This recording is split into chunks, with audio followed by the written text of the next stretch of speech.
time on Casino Royale with cheese. Today I'm joined by the man whose Schwartz always hangs short, shriveled, and to the left. This is Mike. How did you know? You showed me. Okay, so parts of the movie that really didn't do much for me. I don't think yogurt is funny. Disagree. Okay. Oh shit, I wrote down none of this is funny twice.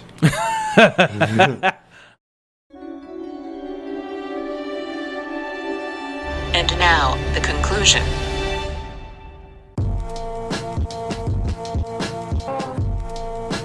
Houston, we have a problem. I have a really bad feeling about this. A boy's best friend is his mother. Hasta la vista, baby. Nobody puts baby in the corner. Roads? Where we're going, we don't need roads. Frankly, my dear, I don't give a damn.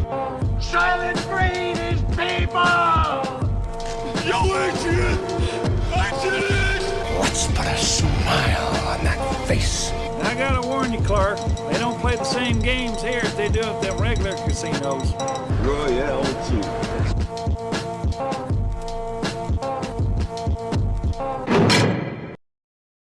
Mr. Evil. Dr. Evil. I didn't spend 6 years in evil medical school to be called Mr. Thank you very much.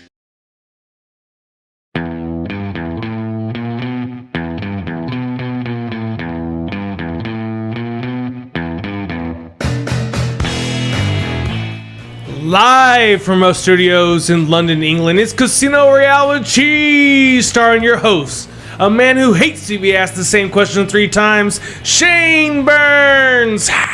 Thank you, everybody. Yes, I would really hate it if I was asked the same question 3 times. You really gotta get out my face with that shit. This is Casino Royale with Cheese, the internet show where we discuss movies that were number 1 at the box office exactly 20 years ago. My name is Shane, and today I'm joined by the man who doesn't have to worry about ever losing his mojo, because he never had any to start with. This is Mike. Damn it, man, I'm full of fucking mojo. Mojo? You're just spraying mojo all over this room. So. I almost made a mojo joke for you, too. Oh, did you? I felt like it was too obvious. Oh. What's that say about me? How's it going, man? Going pretty well. We got an exciting day tomorrow. Yeah. The old baptism. Yeah. It's going down. The Godfather to number 2. It's kind of funny because we were watching the movie, I was thinking about a movie while we were watching, like doing the rehearsal for the baptism, and one of the prayers is the one that they give at the end of The Godfather, and I think I pointed it out to you at the time even, because at that point, Michael Corleone had set up like all these different hits to go off at the same time. Meanwhile, he's also like renouncing the devil and all that shit. It was really badass, dude. Really fucking cool. You also pointed out that one of the hymnals they were singing was a what song? Whose song? It was Cat Stevens. Cat Stevens song. What is it? Morning Has Come or whatever? Yeah. I remember it was hymn number 8. And I looked at you and I was like, what the fuck? He said, is this a Cat Stevens song? And I busted out laughing in the middle of church. It was pretty amusing. But yeah, things are going good, man. We went through in the room that we're sitting in, that me and Mike record in whenever he's over at my house. It used to be hot as balls in here. We're in London, England. Oh, and my room in London, England.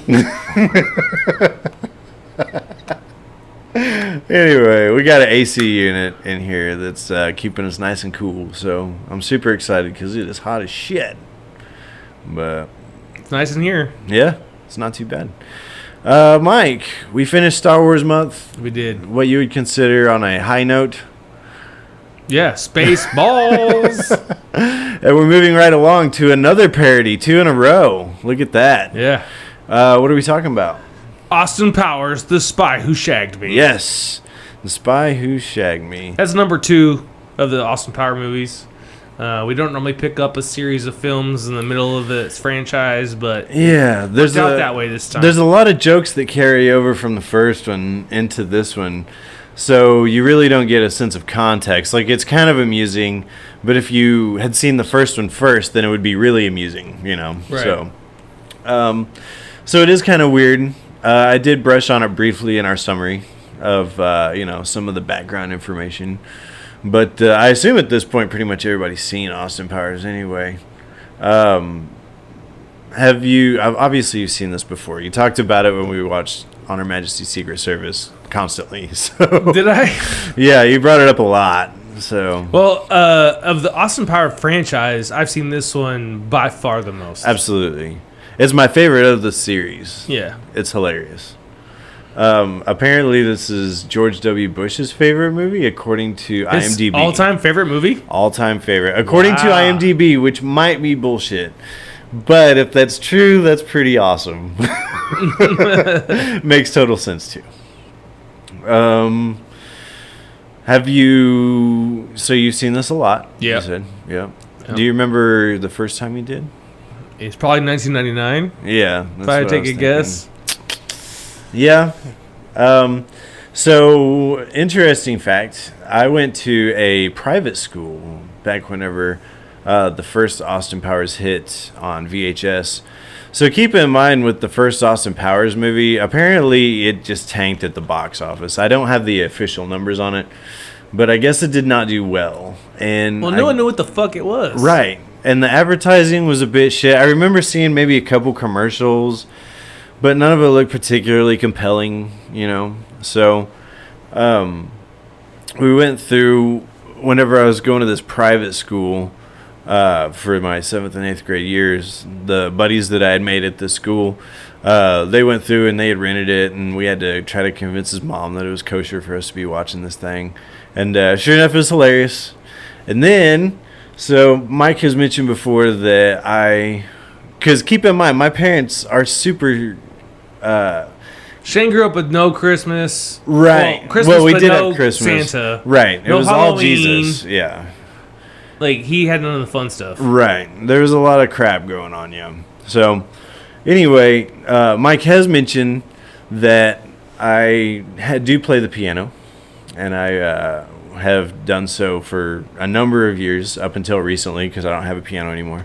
But anyway, I went to a piano camp, which very few people know about. No one gets laid at that camp. I don't think so. No. They're believably... It's a bunch of awkward boys and a couple awkward girls. I think there were maybe like... at definitely most, maybe like 25 kids that went to this thing. It was held at Central Missouri State University, so we Definitely stayed not in like band the camp. dorms. No, there wasn't any of that frisky stuff. No flutes really and any going on. At orifices. least that I knew of. I mean, I was in like 9th grade, but I wasn't gonna talk to any girls, dude. I was, I'm here to play my piano. right? I just want to play the piano and not look at anybody. So, anyway, they would every night pretty much bring in a movie for everybody to watch, because once again we're staying in the dorms, so we have this big old lounge to ourselves, and we have this entire hallway that's just us, So maybe people, well, they did separate the floors amongst female and male, so it wasn't too much running around on each other's floors. But anyway, we watched that movie. So both times my parents really had no idea that I'd watched either one of these Austin Powers movies, but I loved them. I thought they were hilarious. They played this movie at piano camp? Yeah, How was there no laying? This is a sex-fueled movie. it is. But it's funny. The people that were running the thing really didn't care, because these kids, I mean, it's PG-13. Everybody was, at least in like 9th, 10th grade, But it's like sex joke after sex joke after Yeah, sex joke. it is. But they really didn't care. Like, I forgot about that until I started watching it, and my 5-year-old was really glued in. Kind of awkward. And I was like, uh-oh. And keep in mind, he showed her Deadpool, so... Not nearly as sexually explicit. No. That's actually what surprised me about the first one, because from the limited amount of marketing that I saw for the first one, it really didn't portray any of that in any of the commercials or anything that I saw for it. And so whenever it came to watching the movie with my buddy in his basement, we were cracking up because we had no idea that this kind of shit was in this movie. We thought it was just stupid spy shit, So 007 spoof. yeah, Yeah. pretty heavy-handed one. That's an understatement. Right. I actually wrote down all of the references to James Bond stuff that I picked up on while I was watching the movie. So. Okay, that's cool because I wrote down the references to everything else. Oh, okay. Yeah. Yeah, there you go. Dude, they bring up a lot of pop culture shit in this sure movie. do. Yeah. One that I particularly like is the Jerry Springer stuff. And it's pretty low-hanging fruit, mind you. Like, it's easy to write like a fake Jerry Springer episode, but it's still pretty funny. Well, it's 1999, so it was hot at the time. Pretty topical, yeah. And they both open and end the film with it. Mm-hmm. I enjoy the first one a lot. So, anyway, let's go through the cast and see what we've got cooking. All right. What the Rock's cooking. So in the starring roles, I guess, we've got Mike Myers. Of course. Plays the title character, Austin Powers. And Dr. Evil. Yes. And Fat Bastard. Right. Now, Austin Powers, he is the international man of mystery, as they call him. I guess he's British Secret Service. Mm-hmm. A direct, parody of James Bond, essentially. He's quite the ladies' man and all that. But his arch nemesis is Dr. Evil, also played by Mike Myers, as Mike mentioned. And one of his henchmen is Fat Bastard. We've got Heather Graham, Felicity Shagwell. She is the love interest in this movie, the American agent. Big fan. Yeah. She's with the CIA, I believe. Yeah, okay. And I'll tell you what, that little purple crushed velvet attire that she's wearing during her introduction into the movie, it suits her well. I will say that. There isn't a thing that doesn't suit her well. I tend to agree, sir. We got Michael York playing... Favorite role of Heather Graham? 1, 2, 3, go. Roller Girl. I didn't want to be that cliche, but probably Roller Girl. Yeah, she's great. Yeah. Well, and it's not because the full frontal nudity. Oh, I didn't even remember that happened. Right. Which I'm not complaining about, but I thought that she was actually really good in that movie. And overall, it's a really good movie, and I think that it's full of great performances, so... The fact that it was all about porn, really brings it down. But the movie itself was like a well-made movie. Yeah, it's really interesting. It was apparently loosely based off of the life and times of John Holmes. Right. I guess, yeah. So the whole thing about, I guess, that drug deal that went down in the movie where he was trying to sell cocaine, I guess, for this guy or whatever. What's the name of the movie again? Boogie Nights. Yeah, that's it. Yeah. But, so anyway, yeah, it turned into a shootout, basically. I guess that's all, fact that actually happened. Yeah. So, yeah. It's pretty crazy. Yeah. Michael York, who I lovingly remember for Logan's Run, plays Basil Exposition. Basil Expedition? Yeah, he's like the M. He's the one that pops up on the American Online shit. Yeah, exactly. We got Robert Wagner playing number 2. Number 2. And Rob Lowe playing number 2. Yes. Young number 2, as they call him. Seth Green playing Scotty, who is hilarious in this movie. Playing Seth Green. Oh, but it's so great. Ass. Right? The scenes that he shares with Dr. Evil are the best scenes of this movie, in my opinion, but we'll talk about that. Mindy Sterling playing Frau Farbissina. And the recently deceased Vern Troyer as Minnie-Man. R.I.P., man. Oh, that sucks, doesn't it? Didn't they say that was suicide? I don't think so. Or was it... I know that it was either that or a drug overdose. But it was, I believe, of some sort of self-infliction. I don't know. Yeah. So I don't want to say incorrectly. Yeah. I can hit the Googs real quick. Well, I can look it up right now. But I know I was not surprised, but also sad. Yeah, it says suicide on IMDb. Did it really? Yeah. Man, that's terrible. He's 49. That's too young. That sucks. It's too young, but, I mean, could you imagine what a life like that must have been like? Yeah. Well, he was all the rage there for a real short period of time. But even apparently, from what I understand, when he would go to clubs and stuff, like riding the high of this film, right? Like he was still, like the people that were around him still kind of forced like a circus performance upon him. Oh, that sucks. Yeah, it couldn't have been a good life, and he brought such joy to us in such a easy, like the way he did it, like it's sad. Yeah, it really is. I've seen a couple of, like videos of his on YouTube where he would like buy like what are those, Power Wheels? Yeah. He would buy like different Power Wheels cars, and he bought a Tesla one. It's the one I remember the most. And it was like a souped up Power Wheels, like it's pretty fast. Yeah. And he was really funny about it, and like, you know, unboxing it was a pain in the ass for him. And like, it was faster than all the other Power Wheels he had ever bought, so like he was really excited about it. Like, he was really trying, you know what I mean, to like kind of laugh with everybody instead of at himself. And right. He's just kind of embracing it, you know, instead of, yeah, exactly. You know, and the fact that he took his own life is really sad. It really is. It's unfortunate. R.I.P. That sucks. Man. He brought a lot of joy to a lot of people. Oh, yeah. Yeah. Especially me in this movie. Me too. And it always, every time, it's fantastic. He is great in this movie. We've got the always lovely Elizabeth Hurley playing Vanessa Kensington in this film. And is it just me, or do you always forget how amazing Elizabeth Hurley is until you see her on screen again? Oh my gosh, isn't she lovely? She is fantastic. I mean, that's all I can really say about it. Stunning. Yeah. And so she was with Hugh Grant for a while. Yeah. And then I guess he made a mistake. Parted ways because I guess he was having an affair with a prostitute, from my understanding. We'll leave it at that. Yeah. Yeah. And so there's more into it. You can read about it online. Yeah. But yeah, that's essentially it. But that's a bad move, I think. Yeah. She's a bombshell. And when all that was going down, she was like the top of the list. Yes. This is one that I unabashedly will admit to my wife that she is a beautiful woman. And your wife would agree. Right.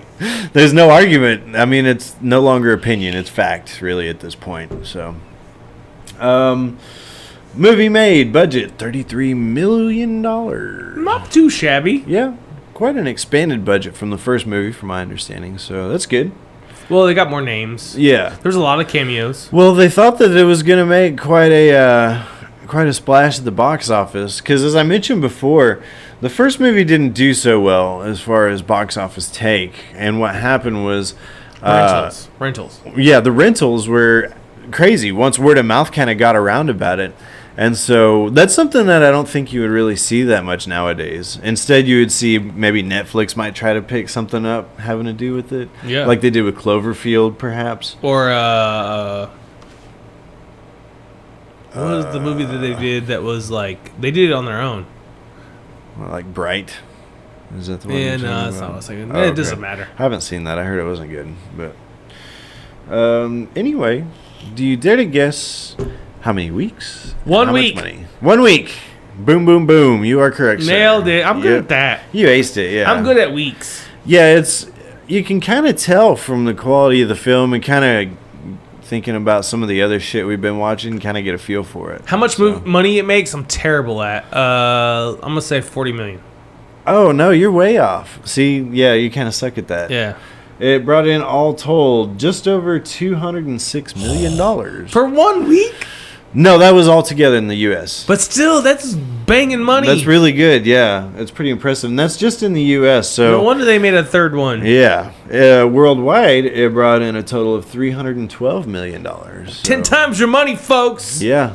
Step right up and make your investments here. So, once again, we have a situation where, you know, people kind of voted with their dollars when they went to Blockbuster or whatever. And it wound up being really profitable for New Line Cinema back in the day. So. Up until The Love Guru, yeah, Mike Myers was a pretty solid bet. He was hitting every time. Yep. Because we got the Wayne's World going on. We got this. I mean, it was... Word on the street is they're making a fourth Austin Powers, by the way. I've heard that. I guess no Mini-Me, which sucks. Yeah. Yeah. Well, I guess we can talk. I was going to talk about New Line for a minute. Go for it. This is our show. You can talk whatever maybe you want we should about. do the summary real quick. Okay. Get that out of the way, feeling, and then we'll dig deep, see what's going on. Austin Powers, The Spy Who Shagged Me, the follow-up to 1997's Austin Powers, International Man of Mystery, was released June 11th, 1999. It was directed by Jay Roach, the man who also famously directed the first and third Austin Powers films. The conclusion of The way you said that. Yeah. Oh, the same guy directed all three. Cool. right. He actually directed Meet the Parents and Meet the Fockers too. So Both not like pretty it decent matters, but comedies. they are funny. Yeah. I think that a lot of people should go back and revisit Meet the Fockers, by the way, because that was pretty funny, I think. And Dustin Hoffman, that guy could read the phone book and crack me up, you know. He can be really funny when he tries, so I don't know, just my opinion. Check it out. Plus, I also like the Caribbean setting that they're in. So, anyway. The conclusion of the first film sees Dr. Evil fail at cryogenically freezing himself after being bested by Austin Powers, international man of mystery and British agent. Unfortunately for the Earth, however, Dr. Evil emerges after 2 years, the beginning of this film, only to reveal that his henchmen have been assembling a time machine which he plans to use to exact his vengeance upon Powers.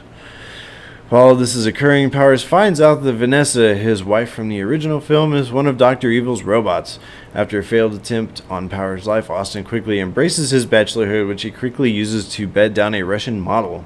Unbeknownst to Powers, however, Dr. Evil has traveled to the past and has tasked his newest henchman, Fat Bastard, to stealing Powers' mojo, the source of his insatiable sexual appetite and crime-fighting skills.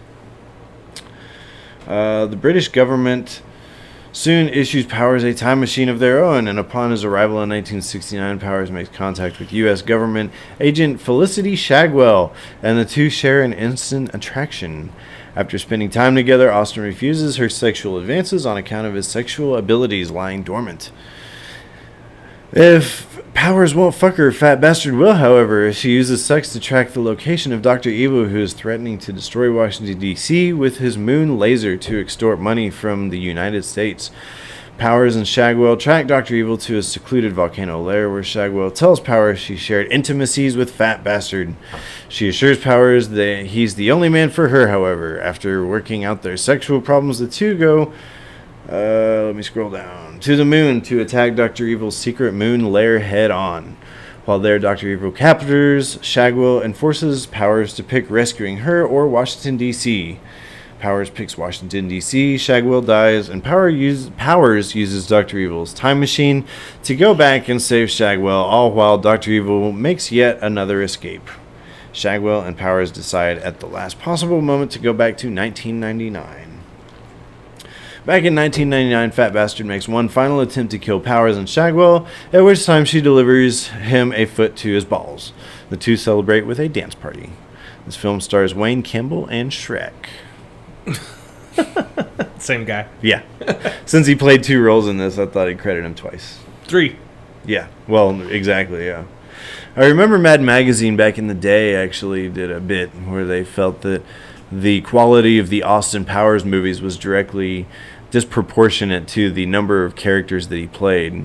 And so, like, since he played 2 characters in the first movie, it was the best. He played 3 characters in the next movie, it was not as good. And then he went on to play Goldmember in addition to these other 3 in the third movie, and they thought it was the worst. So that was kind of what they were trying to illustrate at the time.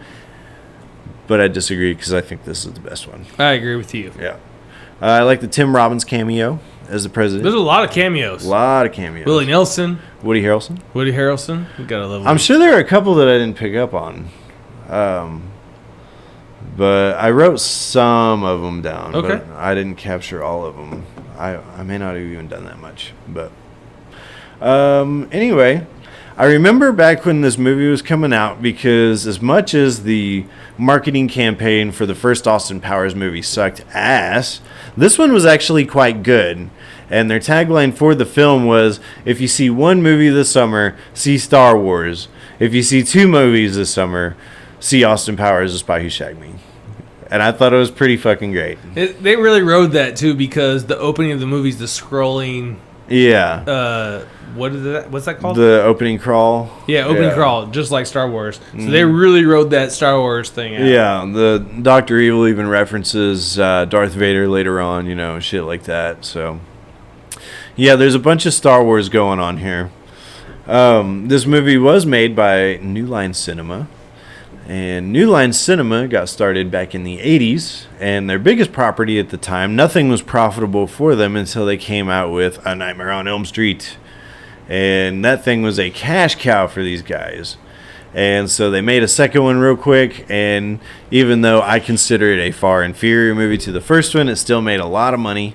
And so they kept cranking those bad boys out until finally other shit started making money. And so this was their kind of pet project. And they have since then been acquired by Warner Brothers, which kind of sucks. Because these are the same guys that did like the Lord of the Rings and stuff. So they must have made some really bad fiscal decisions somewhere along the way, I think. But No. I don't know anything about New Line Cinemas. Yeah, I tend to keep up with those from time to time. Orion and this one are, I guess, the two biggest disappointments that I've seen. But, let's see here. I don't know. What do you want to talk about, Mike? The movie. Okay, well, what you got in mind, brother? So I already mentioned the Star Wars crawl. Right. Then we get the cameo of Bob's Big Boy. Yes. The big boy. That's the spacecraft that he took off in the last one. Yeah, if you live, I don't know if are you familiar with Bob's Big Boy? Vaguely. So, do you remember Shoney's at all? Yeah. I think that because when I lived in Kansas City, if I remember correctly, there's a big boy that was out there, and what had happened was it was Shoney's, and then Shoney's went out of business. Shoney's, for people that don't live in a flyover state, basically it was like a buffet that you go to. I don't know if you guys have anything even close to like Golden Corral or anything like that. Sizzler, man. Yeah, basically it's just a Sizzler. You go in there and they got pizza and fried shrimp and mashed potatoes, whatever the fuck you want, pretty much. Garbage. Yeah, it's just crappy food. And what would happen, there's this amusement park that was kind of close to where I lived in Kansas, near Kansas City, called Worlds of Fun. And so we'd go out there and then come back, and then there'd be a big boy that was there on the highway, and so we'd stop there and eat on the way home and then dip out. Well, it's a thing in the West Coast. Oh, okay. Yeah. It's kind of like it's not that far off from a Denny's, honestly. Oh, okay. I probably might get a lot of hate for that, but it's pretty similar. Huh. So it's kind of an iconic figure. I like the twist that his wife, Elizabeth Hurley, that he fell in love with, is a fembot. It's so stupid and it doesn't make any sense, but I love it, dude. Well, it's funny that the agency he works for is like, yeah, we do that the whole time. Yeah, well, yeah, unfortunately, we knew all about it. What the fuck? Thanks, bro. Because she was a British agent as well in the first movie. So basically, they let this fembot infiltrate their shit, and then she actually foiled Dr. Evil's plan and married Austin Powers. This has been like this weird double agent thing going on. I almost feel like it was kind of like a poke at him. Yeah, it's just something stupid. Like, of course she's a fembot. Why else would she be with you? Oh, okay. I can see that. That's one thing that I like about Austin Powers is they talk about how all these women are just completely infatuated with him. He's just this husk of a man, and from a visual standpoint, he really doesn't have anything going on. His teeth are jacked up. I mean, his face is funny looking. He has a bear rug for a chest. Right. Yeah, which I do like that because it's an obvious knock at Sean Connery's hairy chest, in the old James Bond movies. So I kind of dig it. Yeah, I love the fact that like he's all kinds of jacked up and he's still like, yeah, baby. Yeah, like he doesn't give a fuck. Right. He's even really into himself by the end of the movie. Right, yeah. Prop jokes, the opening credits. Oh, I love that stuff. I love it too. Yeah. I'm a sucker for it. And it was one of my favorite parts of the first movie. And so the first time I saw this, I was really excited. The whole opening credits, we got this big montage, and it was great. Yeah, I'm a sucker. Yeah. I'm a sucker for it. I can't help it. Yeah. Yeah, it's really good stuff. I like the Austin Powers Kama Sutra book that he and Vanessa have. Yeah, he holds it up and it's like they're doing some weirdo sex position, and but it's his head plastered on the dude. Yeah. He mentions at one point he talks about In Like Flint. He goes in there after him and Vanessa have sex. And he turns on the TV and he's like, "Oh, In Like Flint, that's my favorite movie." You know, well, In Like Flint. So this is an interesting part of cinema. So anytime anything in Hollywood or anytime anything in the world makes money, basically it's going to have copycats. And that was very much the case with In Like Flint. So that was basically an American knockoff version of James Bond. It was the secret agent Derek Flint. And he basically had 2 movies that came out. It starred James Coburn, who was in The Great Escape, stuff like that. Mm-hmm. And so anyway, the first one was In Like Flint, and the second one was Our Man Flint. But that's what that's all about, basically. But a lot of people call it like In Like Flynn. It's just like a saying, but that's not what it's supposed to be. Oh, okay. That's kind of where I was going with that. Super interesting. Yeah. But, yeah. Completely enthralled. Mm-hmm. Oh, yeah. I thought, I'm just going to put this out there. I think that Dr. Evil is the funniest part of this movie. Oh, and by Mini-Me. a long shot. Mini-Me. Mini-Me is, well, and I credit a lot of that to Dr. Evil, but really, the Mini-Me and Dr. Evil stuff is fantastic. Really funny stuff. There's a bunch of stuff I wrote down about those two. What a weird dynamic they have. It's man. great. Yeah, it's really funny. I love the fact that like Vern Troyer understood what the role was and completely embraced it. Yeah, like this little lab project that's really not working quite right. Yeah. You know? And so he's this vicious rabid thing, you know, that really doesn't understand like quite all what's going on. Like bite the ear of the cat. Yeah, and like at one point Rob Lowe's holding his hand up and he's got bandages where this thing's been like gnawing on his He bites. Yeah. It's pretty funny. Yeah. Dr. Evil's fantastic. Oh, yeah. Yeah. For me, it's, believe it or not, really easy for me to forget that Austin Powers and Dr. Evil are played by the same person because they're 2 completely different characters. Just his manner of speaking and everything. The 2 aren't reminiscent of each other at all. And so I completely forget about them, you know, being played by the same dude. But that's just me. My wife, while we were watching this movie, she said, let's see, she had me write something down. Oh, I said, my wife wants me to talk about Elizabeth Hurley's boobs.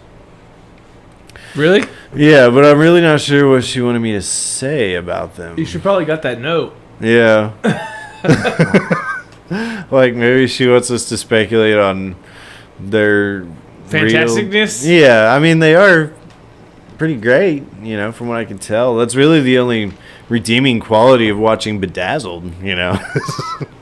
Just watching her walk around in all this scantily clad stuff. Okay, Taylor, good catch. She's got great boobs. Yep. Very nice. All credit goes to Taylor. I didn't notice that. Yeah. Good job, Taylor. I really wasn't paying attention. Yeah. I was paying attention to her delivery of her lines. Yeah, her acting is really paramount. On point. She also wanted me to mention that, so my wife, her grandmother on her mom's side, was actually pretty, you know, she tried to be open-minded, but she also had the old lady, you know, kind of uptight about certain issues and stuff. I guess she really thought that Austin Powers was hilarious, though. All of them. She loved these movies. They are funny. Yeah, they are. So you don't think Austin Powers is funny, you got to stick up your ass. Right. You kind of do. So that's the last time I'm going to mention my wife. I told her I would bring it up, though, so I'm sorry about all that. There was a lot of Jerry Springer references that were going on at the time that this came out. It was parodied in a lot of stuff, really. I mean, it was hot in this country at the time. I remember that I would actually set the timer on my VCR to record Jerry Springer, and I would watch it after school. You recorded Jerry Springer episodes? I only did it a couple of times because my friends would talk about watching Jerry Springer. I never was exposed to it, and so because I was always at school, so I recorded it, and I thought it was amusing, but really not worth keeping up with. So, as far as Jerry Springer goes, I'm not going to deny that it's a guilty pleasure, But for me, it was garbage TV. When I say garbage TV, it means not what people might think I mean. What I mean by garbage TV is, like, I ain't got shit else to watch. I'll put this on. Yeah. And it really is in its own league, even separate from other daytime television stuff. Because there's really no comparing this, like Jerry Springer, to Dr. Phil. You know?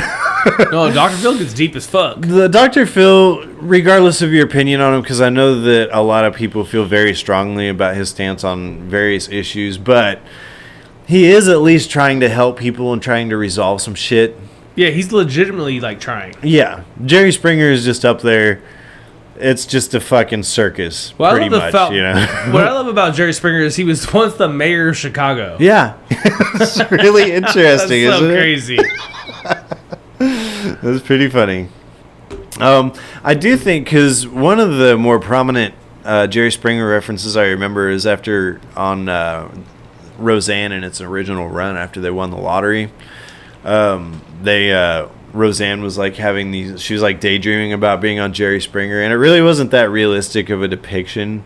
This one actually kind of is more of a representation of what you would really find on Jerry Springer at the time. Yeah, the panel was nothing but people who are evil. Or the guys that want to take over the world, I think it was. Heavily... or my dad wants to take over the world. Yeah. Oh, yeah, that's what it was. Yeah. But it was like a lot of panel, basically white supremacists. Right. There's a KKK guy. Which was on Jerry Springer all the time. Yeah. And there's a guy with like his hunt and shit, and I think he had a gun too, like a shotgun. And then they broke out into a fight. Well, what's special about this, though, is Jerry was part of the fight. Yeah. Where was Tom? What was his name? Was that Tom, right? Steve Wilkos. Yeah, Steve. Yeah. Sorry. He Steve. has his own show. Well, he did. Has had for a while, actually. He still does? Yeah, it's still on TV. What? Dude, so these shows, and this is what I was telling my wife, because once again, we watched that Discovery Investigate shit, that fucking crime show shit. I told my wife, I was like, if you watch these shows and the way that they're edited and stuff, you can tell that the budget for these things is probably maybe like $25,000 per episode, because the sets look super cheap. And like there was an episode we were watching where this girl was like graduating from high school, but they were all like super tight shots, so that they really didn't have to have that many people like in the crowd. It would just zoom on like maybe 6 people at a time. Just little tricks like that are super cheap. And like Steve Wilco, like that show's got to be like a budget of next to nothing. Who are you paying? A camera guy and Steve? Who's watching it? Oh, I don't know. Do you watch it? No. Okay. I got shit to do. I'm not gonna wait. So if I'm working, you know, my 410s, then I might be home on like a Friday. I'm still not gonna watch it. If you watch Steve Wilco, you can hit us up on cheesymovie@yahoo.com. Let us know what you really think about it. I would be interested to find out what's up with that. But yeah. So, but yeah, I do like at the end of the fight, we get to see where Dr. Evil comes running out, and he's got like the globe, and he's like, I got the world, you know. This is funny, man. Super funny. This is really stupid. So the Russian spy that Austin Powers Ivana Humpalot. Yeah. Not too subtle. No. But that is a James Bond reference, though. There's nothing subtle about Austin Powers. No, nothing. But, you know, women with suggestive names is an old James Bond trope. So that was an obvious reference. You know, like Pussy Galore and stuff like that. So, like Holly Goodhead and shit like that, you know. So, the fact that someone wrote that shit down, I was like, yeah, this is good. Right. Good to go. Put it to film. Right. But that was Kristen Johnston is her name. And she famously was the sister Sally on Third Rock from the Sun. Oh, yeah, sure. But I don't know what it is. I think it's because her voice is the exact tone that it is. For me, it's really hard to see her as anything else. And usually she just comes off as annoying. And they actually had her playing Wilma in like that stupid Flintstones prequel movie, and it was awful. And I don't think I've seen it. I just really don't like her outside of Third Rock from the Sun, unfortunately. So I like her in this. Like, you know, she's owning it. She's wearing like a body, like a leotard. Yeah, like a like yeah. whatever those things are called, where they Whatever. snap at the crotch. Right. You know, you get up there and wear that thing. Oh, I ain't wearing that. Nobody wants to see it. Nobody want to see that. I don't know to dress or just like left or right on that deal. Mike. So I am not hating on you, madam. No, Next she's subject. all right. Anyway, I wrote down, I really enjoy every scene with Dr. Evil. And I think that this is a good time. I didn't mention Mini-Me in the summary at all, but Mini-Me is a clone of Dr. Evil. Once again, he is a parody of Blofeld from James Bond. But he's 1/8 the size of Dr. Evil. And he's just this guy that doesn't really work right. He's got some problems. Perfect. Yeah. It's pretty fucking He's great. perfect. Yeah. Yes, he is. And the relationship that him and Dr. Evil have throughout this film is perfect. I like their musical number. It's just fucking the two wonderful. of us? Yeah. Yeah, it's so good. Right. And, of course, the What If God Was One of Us. Perfect. I like where Mini-Me's little chair is malfunctioning, and it flings him up in the air, and he's, like, holding onto the scaffolding, up above. And Dr. Evil's having him grab the stick. It's so good. And he talks about how, I don't know what I'd do without you. He's like, You complete me. Yeah. He's like, I would probably get you cloned again, but there'd be a good 10 minutes when I'd be inconsolable. Oh, yeah. It's so good. Everything about it's great. What did you think about the character Fat Bastard? Fat Bastard, I liked when this movie first came out. I think that, I don't know. I guess Fat Bastard's alright. I don't think that the writing around him is all that clever, because it's basically just a bunch of fat jokes. It's not that clever, but, and this is a huge but, because it's Fat Bastard. Fat joke. He may have some of the most all-time quotable lines ever in my lifetime. He really does. And I've quoted a lot of them. A lot. I ate the baby. Yeah. All that shit. Classic. It's basically... Get in my belly. Yeah.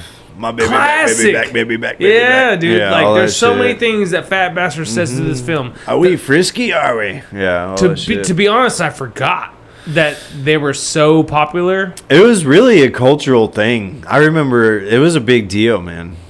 Like, all my friends quoted him. Oh, yeah. I remember because I was just going into ninth grade. Sexy bastard. Oh, yeah. I'm dead sexy. Yeah. Yeah. Yeah, dude, like, Uh-huh. like it was iconic. Right.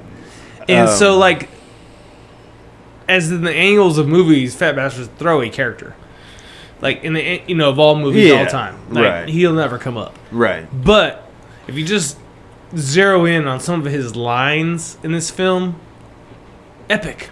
It was a big deal for a brief little while. So, it's basically a variation off of, Shrek and this, or... Oh, 100% it was like an audition for Shrek. Right. And he also has the same accent as his dad in the movie, so I Married an Axe Murderer, because he plays his dad in that movie too. I mean, if you're an actor and you can do voices, which Mike Myers is really good at. Right. And one of them happens to be a Scottish voice. Go with what you know, You're gonna dude. use it a lot. Yeah, that's why John Grisham writes law books, Exactly. So I'm just going to throw that out there. Stephen King sticks to horror for a reason. Yes, sir. That's it. About writers in Maine. He knows a lot about that shit. He does. So. He might be one. Yes, sir. I'm going to go through my list of all the James Bond stuff that I picked up on. Although I have already mentioned a couple of things, like the suggestive female names and things of that nature. But some of these are things that were established, excuse me, in the first movie. But we didn't watch the first movie, so I'm bringing it up here. So, first of all, Frau Farbissina is a reference to Rosa Klebb from Russia with Love. She was the henchman of Blofeld's, and she was memorable because she had a shoe that if she clicked it into the floor, a knife would pop out of the front, and she was like trying to cut James Bond with her toes. That became a thing too. Yeah, it kind of did. Of course, Dr. Evil is obviously Blofeld. Number two's eye patch, I believe, is a reference to the villain in Thunderball, whose name is Largo. What was the James Bond movie that we watched? On Her Majesty's Secret Service. Yeah. You remember how like blown away I was that Dr. Evil was like... You had no idea. I had no idea. You were like that. I didn't know that was based on a real dude. Yeah. Well, not a real dude, but another dude. Right. It was pretty obviously based on it. Yeah. Dr. Evil's volcano lair was it was in the movie You Only Live Twice. He actually had a lair in a volcano. Could you imagine living twice? Oh God, What the a first chore. one's taking forever. What a chore. I'd be so tired at the end of that second one, dude. Dude, your wife would be miserable. Oh man, Because you'd be like over all the other, like, I'll make you happy stuff. Right. Well, and that's the thing is that me and my wife already don't have shit to talk about. So Good thing she doesn't listen to this show. right. We said everything there is to say a couple years ago. So I do. that's it, man. Austin sees a guy. Oh, so at the point when Austin Powers goes back into the past, he is attacked by this woman, and he's dancing with her at first, and then he turns her around Talking and he about sees. Spitzer Swallows? Yeah. Mm-hmm. And he spins her around, and he The sees that jokes this in this guy is movie. about to attack her. And he sees the guy in the reflection in her eyes, and that's actually what happened in Goldfinger. So, Yeah, he kind of borrows heavily from a lot of things. Yeah. Yeah. Spitzer Swallows is funny, by the way. I mean, it's a classic. Yeah. The horrible rear projection while they're driving, like the background that's going by looks terrible, just like in James Bond. They did that on purpose. And it looks nothing like Southern California. No, not even close. Austin Powers' judo chop is a reference to Roger Moore's fighting style, because he was getting up there in age, and so he did a lot of the like judo chop on the shoulder, and like the guy would fall over, because he wasn't a very physical actor, from what I could tell. I think he might have done some stunts, but not very many. So, the name Dr. Evil is a reference to Dr. No, obviously. If you'll notice, there's the scene where Dr. Evil and Frau have sex, and then it cuts away to the volcano that's like erupting. Sure. And that's right out of James Bond, where like James Bond would be having sex on a train, and he'd cut away and it'd show like the train going through a tunnel or something like that. And so, yeah. That sort of cutaway, very much that. Let's see. Space lasers. That's something that showed up in James Bond on several occasions. Basil exposition. Usually it's M that's doing this exposition dump, and so they just call them Basil exposition. Felicity's pink bikini is a reference to Dr. No.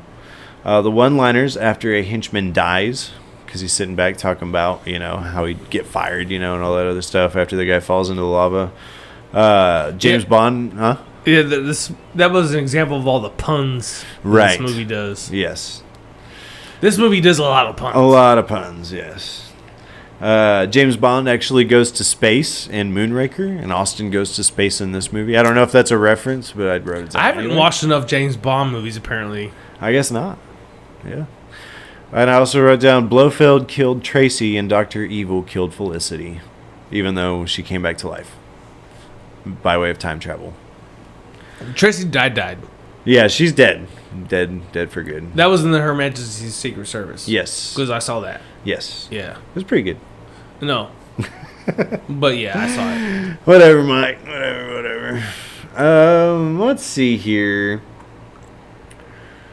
I don't know how they would do an Austin Powers 4 these days. Well, we're going to find out. I guess so. It's just, to me, it seems like there's a lot of stuff that is... It kind of jokes and plays around with the idea of misogyny quite a bit. Oh, hardcore. Yeah, and I think that... I don't think the society finds that as amusing as it probably would have back then. I mean, I can see what you're saying, and I agree. Society's gotten to, although it may be a slight sensitive, it has gotten to a point where equality is a real thing. Right. And, but, I don't know. I'm sure he'll do it. I mean, I'm down for it I don't because know if I it's think gonna- this shit's funny, and it's not meant to be taken seriously. It's not supposed to be taken seriously. Is probably the most important thing to say. These are very much just parodies of early James Bond stuff, and misogyny was rampant, and so these movies are rampant with it. Well, and they're making not fun of even it. as misogynistic as the James Bond movie. Does. No, because he is smacking women. Because you've and shit had me back watched then. one. Yeah, exactly. Yeah. You had me watched one since we started this show, and he's like smacking chicks. He open palm slaps the shit out of this girl. So you that's know? not cool. Yeah. So Austin never does Powers, that. as silly as it is, and as misogynistic as it is, never goes to that extreme. No, it doesn't. And the characters that are in these Austin Power movies, the female characters, are never like damsels in distress either. They're always like secret agents. They're and always shit. kind of like empowered. Yeah. So, I don't know. It's kind of progressive, I guess, at the same time. It wouldn't surprise me, actually, now that you say that, if the female character in the next one is kind of the boss. She's running the shit. Yeah. Yeah, I can see that. Kind of have to if you're Uh-huh. going to do it. Yeah. Oh. So here we go. I said the last time was going to be it. Apparently, my wife said that people think that in the song "Magic Carpet Ride" by Steppenwolf, the line "and was a camel toe I found" is a word, like a line in there. Huh? She said that apparently that's a line that people mistake a lot. I've never heard Can you that. say it in lyric? I have no idea what she's talking about. But I told her I'd bring it up, so whatever. Could you imagine losing your mojo? I don't know. I guess we'll say I'm not as reliant on my mojo as Austin Powers is. Mine would fail me, I'm afraid. Okay, let's replace the word mojo with virility. Oh, okay. Could you imagine that? That would suck. That's fortunately something I've never experienced. Really. And fortunately for us, it's 2019, and if that happens for us, we can go see the doctor we're pretty much good. and get a little blue pill. It'll help you out. Yeah. I mean, I hope so. Well, I would think at least for just- 4 hours. Celebrated Celebrated. my There you go. 40th birthday a few months ago. Like, if I need that blue pill, I hope it works out.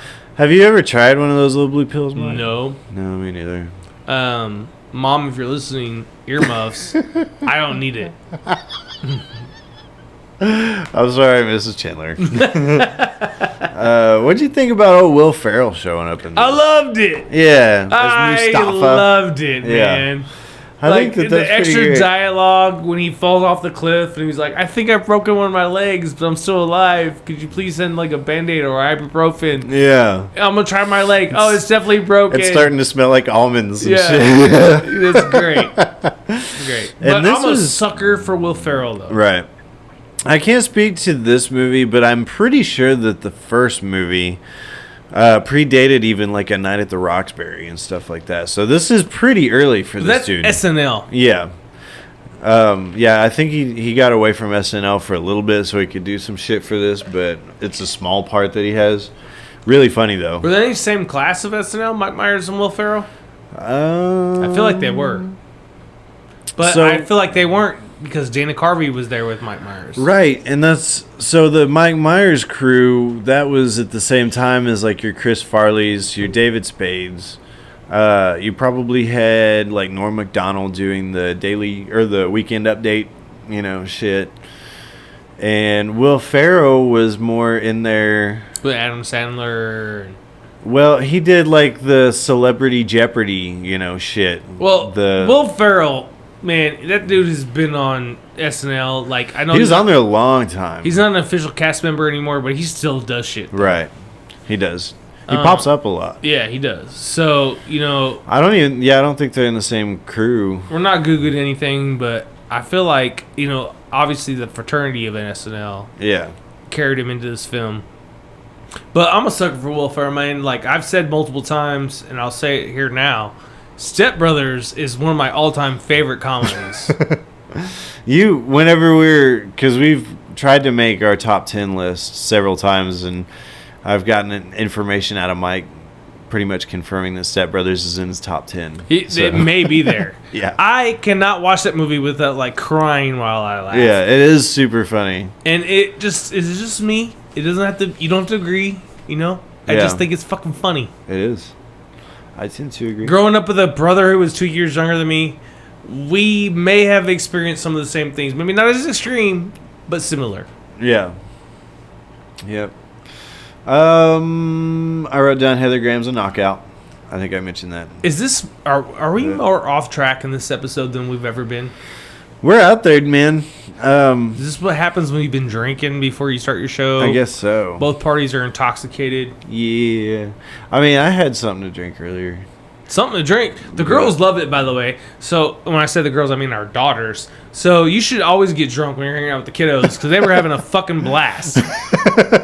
Their mom's trying to get them to eat dinner, and I'm fucking around with them. Yeah, That's pretty great. They were loving it, though. Yeah. They're just getting up and just beating up you the whole time. Yeah, those good times. So when I talked about Fat Bastard earlier, Yeah. the thing that kind of stuck out the most to me was the scene where he slept with Oh, yeah. that scene is so disturbing. It's hilarious. I think it's actually a pretty convincing fat suit that they have. It's fantastic. It looks as a pretty fat suit. authentic, yeah. I'm pretty sure that Mike Myers.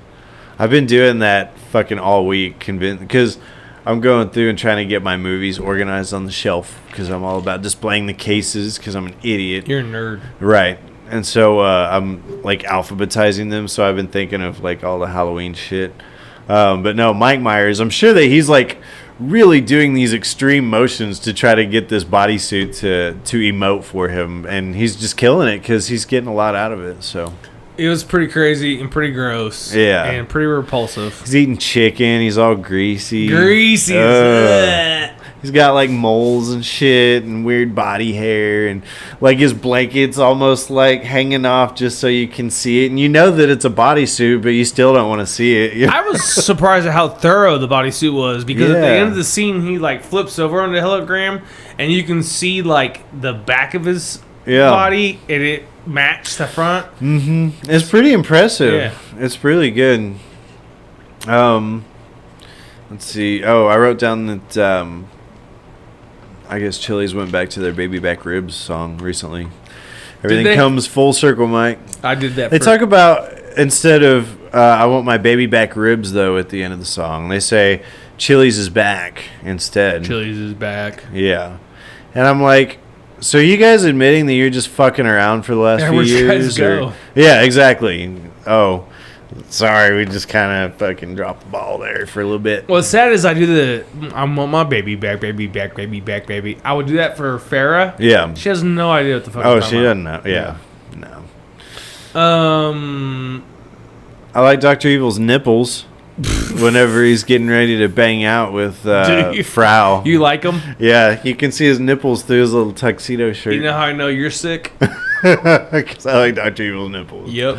Yeah, that's pretty great. I wrote down in my notes, Dr. Evil's nipples are exquisite.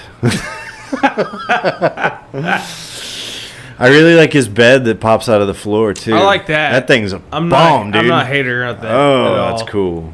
That's the move. They reference a lot of movies. We talked about earlier how they reference like Star Wars, but the fact that he calls like the moon the Death Star, Yeah. which the Death Star does look like the moon a whole lot, Right. is kind of like on the nose. Right. He talks about the Parsons Project. The Alan Parsons project. Yeah, and the whole time, Little Evil, what's his fucking name? Scott Evil is like, Dad, you're fucking ass. You're an idiot. Yeah. And what's the other one he's talking about?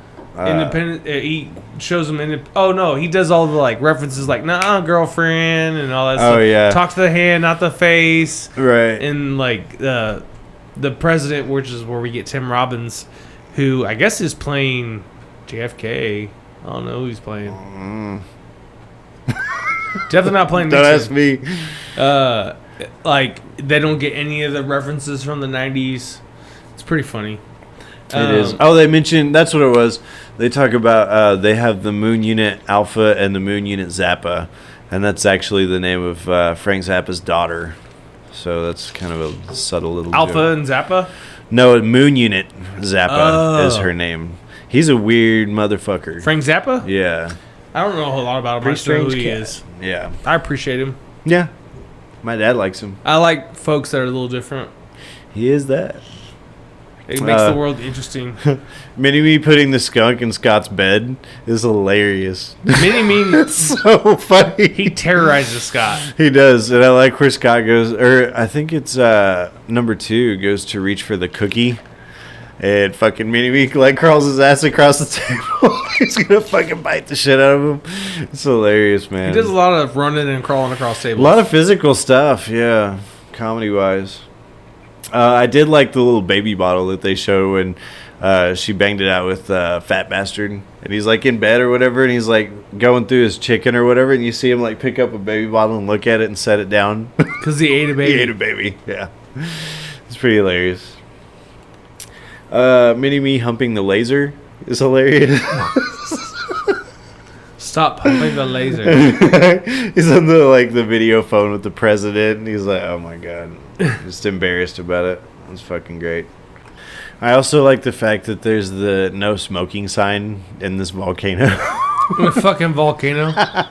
You're breathing in melted rock, the fumes off of that, but, whatever. Well, hey, since we're there, we might as well talk about how great the Just the Two of Us scene was. Oh, isn't it wonderful?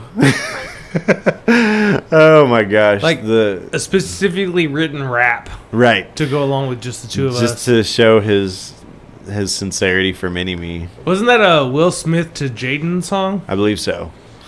I like the fact that I like this relationship because obviously Scott Evil is not measuring up to Dr. Evil's rigorously high standards. And so now he's giving all this affection to Mini-Me. So His standards this really funny thing. His standards aren't that high. He just wants his son to be evil. He wants to take over the world. Right. And Scott's really not interested. No. So he's all emo and shit. Right. Yeah. It's pretty funny. The cock and balls. Oh, God. Rocket ship. I love it. It's just euphemism after euphemism after euphemism. A lot of cameos going on. That's where we get them. Mm-hmm. Yeah. I appreciate that effort. The whole thing is really hilarious. Just different ways to describe a penis, which is what this thing's shaped like. So. Yep. And they do it again later on in the movie, actually. They finished it up with the same thing, yeah. So I appreciate that. The Mini-Me fight with Mike Myers. It's awesome. It's crawling around in his so spacesuit. ridiculous. Oh, yeah. So ridiculous. There's a point where Mini-Me is spinning Austin Powers above his head. Right. So ridiculous. And there's so many times in the fight that you can tell it's like a baby doll. Right. That they're beating up. But you still feel really bad. Well, and that's the way I feel whenever he dings him against that pole, because it's so obviously fake that it makes me laugh, just chuckle to myself. But then you feel bad because you think about it being the real dude. Yeah. But it's really funny though, because he falls like a bag of dirt to the floor, man. So Vern Troyer, you're not here with us today, but man, you were a fucking rock star. Wasn't he great? He was fantastic. Fucking great. Heather Graham, not as great at acting in this as we got in Boogie Nights, unfortunately. Look, if we're gonna be honest, because what are the chances of me ever meeting Heather Graham? Nah, she didn't deliver lines for shit in this movie. Nothing was convincing. It was right up there with Lost in Space, what we saw last year. Not good. No. But you sure are pretty. Very pretty lady. Very, very pretty girl. Who is prettier though? Elizabeth Hurley or Heather Graham? Ooh, I don't objectify women that way, so you'll have to ask somebody else. Okay. But if I was going to pick, maybe I'd pick Elizabeth Hurley. I would have to say, we'll just say she would be more my type. I prefer women with darker hair. Fair enough. So the song American Woman shows up in this movie by the Guess Who? That's Lenny Kravitz. Well, they did the original version, then Lenny Kravitz does the one in the credits. Oh. Yeah. What I find interesting is, so the origin of that song, according to, there may not be any fact to this, but apparently the song, according to my old French teacher in high school, who is actually, he's quite savvy on his history of rock info.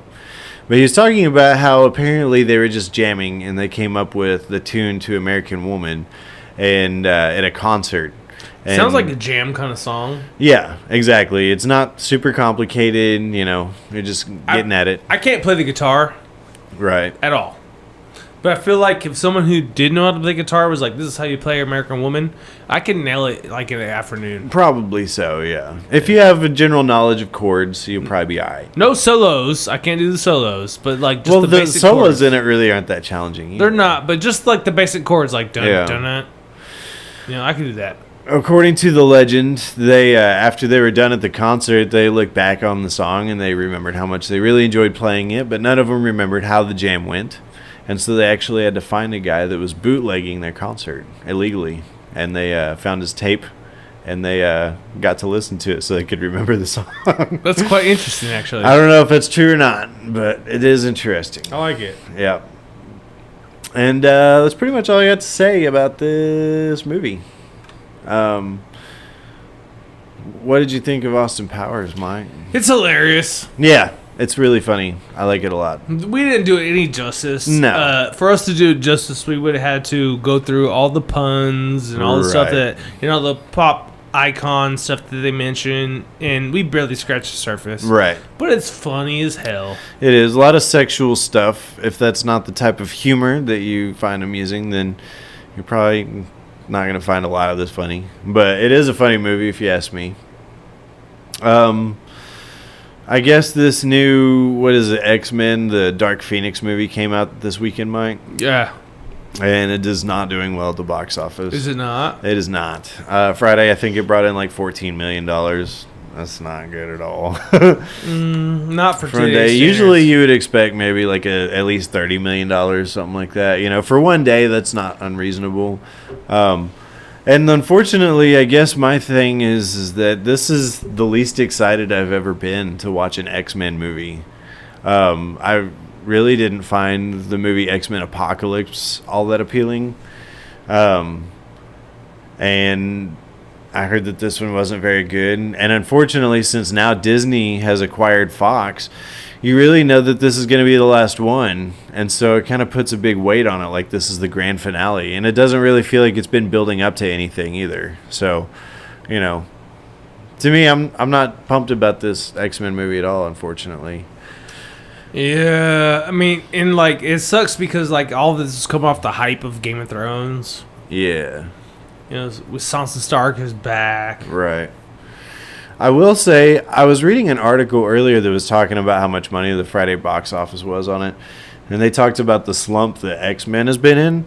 And I find that an interesting comment. And the reason I say that is because, if we look back, X-Men First Class, that movie didn't make all that much at the box office, but the marketing was pretty shit for it.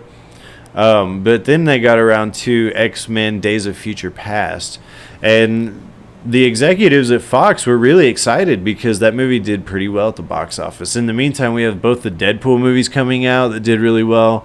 Wolverine came out and it did really well. The Wolverine came out and it did really well. All these movies did well. And then X-Men Apocalypse came out. And it still did fairly well at the box office, but it didn't do as well as, say, X-Men Days of Future Past.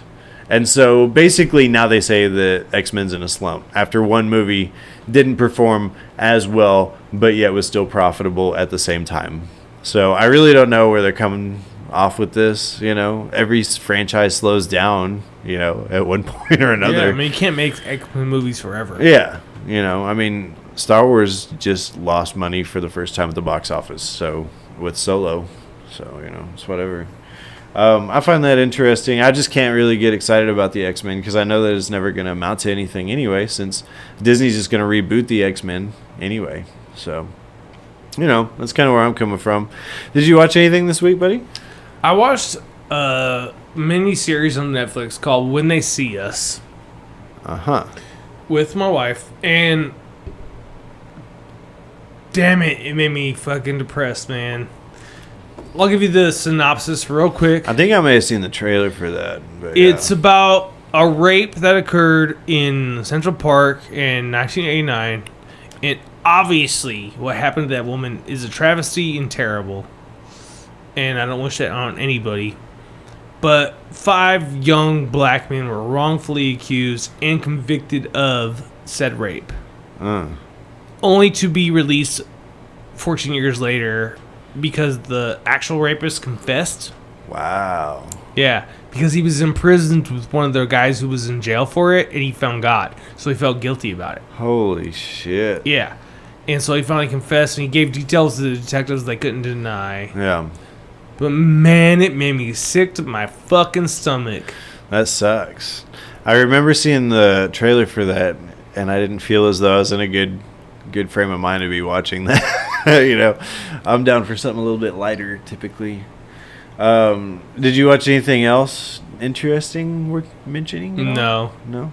No. Are you over that slump? Because you said the TV shows pretty much suck since they're all inferior to Game of Thrones. Are you past that yet? No. No. Maybe a while, Mike. I don't know. So this week we actually went through and watched that Zac Efron Ted Bundy movie that they came out with on Netflix, Mike. Yeah. Yeah. I watched that shit a couple weeks ago. Yeah, I was actually surprised. I think a lot of people were expecting something else, and so a lot of people were talking shit on it or whatever. But I actually went through and watched it with really no expectations and really enjoyed it. I think I may have underestimated old Zac Efron because I know he got started with the High School Musical stuff, and he kind of like settled down with Seth Rogen there for a while, and I thought that that's kind of where his career was gonna, go by the wayside. He was just gonna hang out with his Seth Rogen's troupe, if you will. But he was actually quite good in that movie, the Ted Bundy thing. So I'm gonna keep my eye on him. He's not too bad. Yeah, I mean, he's a good actor. Yeah, he is.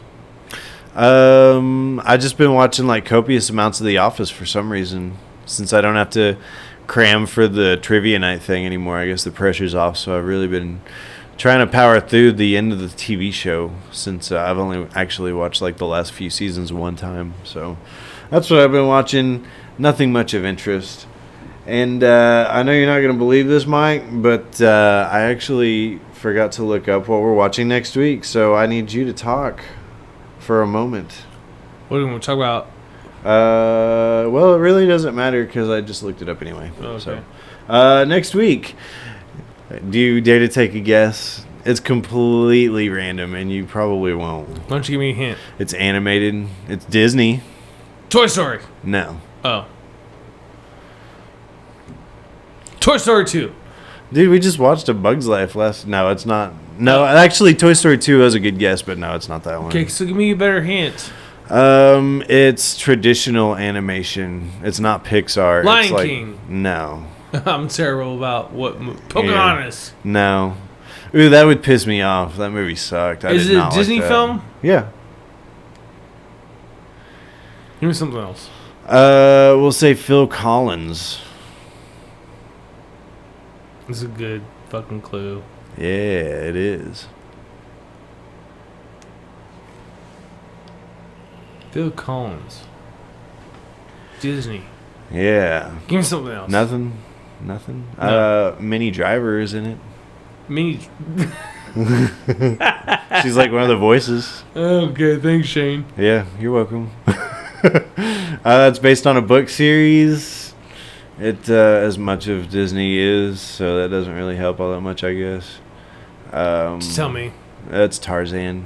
Oh, Tarzan. Yeah. Phil Collins is a perfect clue. Thanks. Yeah, you're welcome. But no, I actually really like Phil Collins' music in this movie. And I'm really excited because up until recently, I would say within the last 5 years, I had never seen Tarzan. I had lost interest in Disney movies at that point in my life. But we started revisiting those whenever we found out we were having a daughter. And Tarzan's one of the better ones. That's actually a really good movie. So yeah, it's great. Yeah, I'll probably watch that with the kiddos. But anyway, Mike, do you have any final thoughts for us this evening, sir? You know what? I do have one little final thought. Okay. Austin Powers is way funnier than I remember it being. It's still great. It stands the test of time. It's hilarious. It is funny. It's really funny. Even if you're... Because Mike's not like super into James Bond, but you really don't have to be to enjoy it either. So it's good stuff. Good stuff all around. Go back and watch them all, except Goldmember. That one's not very good, I don't think, but whatever. We'll talk about it later. Anyway, if you want to get in contact with us, you can always email us. Our email address is cheesymovie@yahoo.com. You can check us out on Facebook, Casino Royale with Cheese, all separate words. You can look us up on iTunes, wherever you get your podcast from. You can look us up on YouTube or Instagram at Casino Royale W Cheese, all one word. And Twitter is irrelevant once again. So that's a wrap, Mike. I guess that's going to do it for me, my friend. That's all I got. All right, everybody. Well, make sure you join us next week as we watch Tarzan. And we'll see you next time. Bye.